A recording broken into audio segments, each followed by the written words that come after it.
All of a sudden, the little girl wasn't so hungry for eggs anymore. In fact, she wasn't hungry at all. She wanted to go home.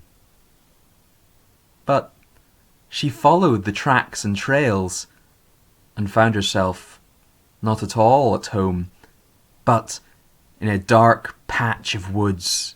In a dark patch of woods with a wolf.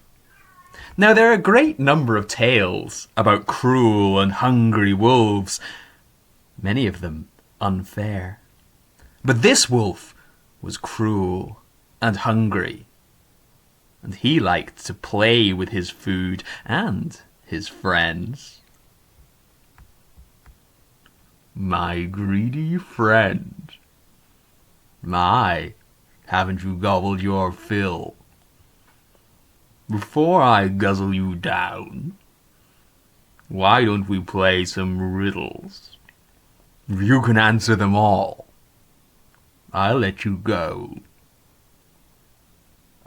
He growled and shared his first riddle. When minds forget and thoughts are lost, count on me.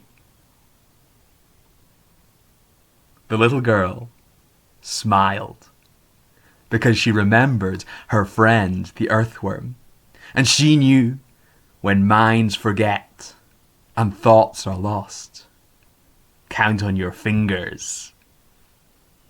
The wolf growled hungrily and asked his second riddle. Now let's see. Let's not cry. You are you, and I am I. And of course, the little girl remembered her friend, the brambles, and she knew what can see and cry when you are you and I have eyes. The wolf growled hungrily once more and asked his final riddle. I am hard, but never heartless, whole or broken, loved regardless. And of course, the little girl remembered her friend, the blackbird, and she knew what is hard, not heartless, whole or broken, loved regardless. That is, an egg. The wolf howled. And though many tales are told of wolves which are unfair, this wolf was most certainly hungry and cruel, and he was going to gobble up the little girl anyway. But before he could pounce, the little girl, in a little voice, spoke. Let me tell you a tale before you gobble me down. Don't you know about Brother Wolf who howled at the moon? He howled for the moon was his grandfather, and Brother Wolf howled and he bathed in the moonlight until his fur grew silver and smooth. He howled and reached up and up until he stood tall on his hind legs.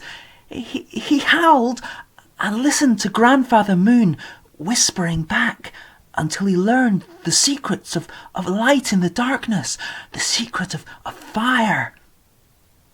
I know about Brother Wolf because the silver-skinned, two-legged prowler, the fire-keeper, he is my father, and Uncle Wolf, the moon is grandfather to us both.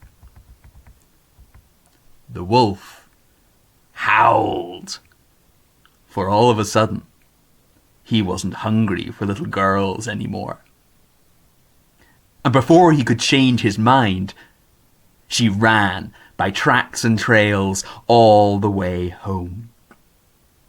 She told her story to all who would listen, and the human people grew a little less clever and a little more wise for a while.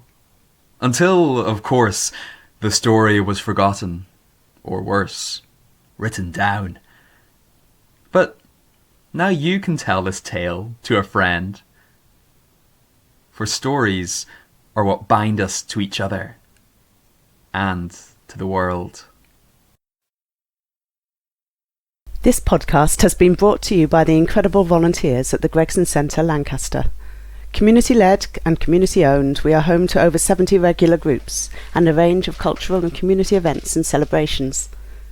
Coming up this month, there's still time to book your tickets for the first of 2 Bookends jazz gigs on Saturday the 18th of January, featuring internationally renowned artists, Freight Train.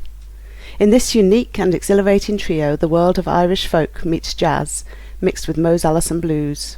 Book through the Gregson website. On Friday the 24th of January, local music promoting duo Backy J and Folio bring you the Gurus of Grassroots event, a celebration of Lancaster's own hard-working musicians, featuring sets from the Fourth Colour, Costa, Flight Risk and the Breakout Shells. Check out the website for more details of this exciting event. The second Bookends jazz gig welcomes internationally touring jazz musicians Alan Barnes and David Newton. Expect a hugely entertaining programme of straight-ahead jazz, interspersed with anecdotes and peppered with humour. Book through the website for the 25th of January. Want to support both Bookend jazz gigs? Only £25. Thank you for listening to Radio Gregson, and we hope you'll join us again for the next episode.